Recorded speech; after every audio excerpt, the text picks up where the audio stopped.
One பிளஸ்ல உங்களுக்கு 4G internet தான் வந்து கிடைச்சிட்டு இருக்கும். அதை எப்படி வந்து 5G இன்டர்நெட்டா வந்து மாத்துறது அப்படிங்கறத பத்தி தான் டீடைலா அந்த வீடியோல பார்க்க போறோம். பார்க்கறதுக்கு முன்பாக சேனலை சப்ஸ்கிரைப் பண்ணிடுங்க. வீடியோக்குள்ள போலாம். ஒன் பிளஸ்ல நீங்க 5G மொபைல் வந்து வச்சிருப்பீங்க. 5G அன்லிமிடெட் கொடுக்கக்கூடிய ரீசார்ஜ் பிளானையுமே ப்ராப்பரா ரீசார்ஜ் பண்ணிருப்பீங்க. ஆனாலும் உங்களுக்கு 4G தான் வந்து கிடைச்சிட்டு இருக்கும், 5G வந்து கிடைக்காம வந்து இருக்கும். இதற்கு பாத்தீங்கன்னா ஒரு செட்டிங்ஸ் நம்ம கரெக்டா பண்றது மூலியமாக நம்ம வந்து 5G ஸ்விட்ச் பண்ணிக்க முடியும். ஜஸ்ட் ஒன் பிளஸ் மொபைல்ல இருக்கக்கூடிய செட்டிங்ஸ் ஆப் ஓபன் பண்ணிட்டு அதுல மொபைல் நெட்வொர்க் அப்படின்ற ஆப்ஷன் இருக்கும், அதை கிளிக் பண்ணிட்டு உங்களோட சிம் இருக்கும், எந்த சிம்ல வந்து இந்த மாதிரி 5G வந்து கிடைக்காம வந்துருக்குதோ அந்த சிம்மை கரெக்டாக அதில் செலக்ட் பண்ணிடுங்க. செலக்ட் பண்ணிட்டு அதில் ப்ரிஃபர்டு நெட்வொர்க் டைப்னு இருக்கும், அதை கிளிக் பண்ணி அது 4Gயில் செலக்ட் ஆகிருக்கும், அதை வந்து 5Gக்கு வந்து ஸ்விட்ச் பண்ணிக்கோங்க. அதை நீங்கள் வந்து மாற்றிட்டு அதுக்கப்புறம் நீங்கள் வந்து டவரை செக் பண்ணி பாருங்கள், உங்களுக்கு 5G இன்டர்நெட் பார்த்தீங்கன்னா வந்து கிடைக்க ஸ்டார்ட் ஆகிடும்.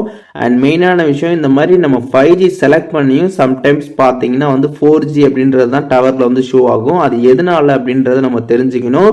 நீங்கள் இருக்கக்கூடிய அந்த ஒரு பிளேஸில் பார்த்தீங்கன்னா வந்து ஸ்டேபிளாக ப்ராப்பராக 5G வந்து கிடைக்காம வந்து இருக்கும், அதனால வந்து அது 4Gக்கு வந்து ஸ்விட்ச் ஆகும். அதனால் நீங்கள் வேறு பிளேஸ்க்கு மூவ் பண்ணி பார்த்தீங்க அப்படின்னா உங்களுக்கு திருப்பி பார்த்தீங்கன்னா 5G வந்துடும். அதையும் நீங்கள் வந்து தெரிஞ்சுக்கோங்க. ஸோ இப்போ இந்த வீடியோ மூலியமாக ஒன் பிளஸ்ல 4G இன்டர்நெட் கிடைக்குது அப்படின்னா அதை எப்படி வந்து 5G இன்டர்நெட்டாக மாற்றுறது அப்படிங்கிற டீட்டெயில்ஸ் தெரிஞ்சிருப்பீங்க. அதில் எதுவும் டவுட் இருந்துச்சு அப்படின்னா கமெண்ட்ஸில் மென்ஷன் பண்ணுங்கள், நான் எல்லாருக்குமே ரிப்ளை பண்ணுறேன்.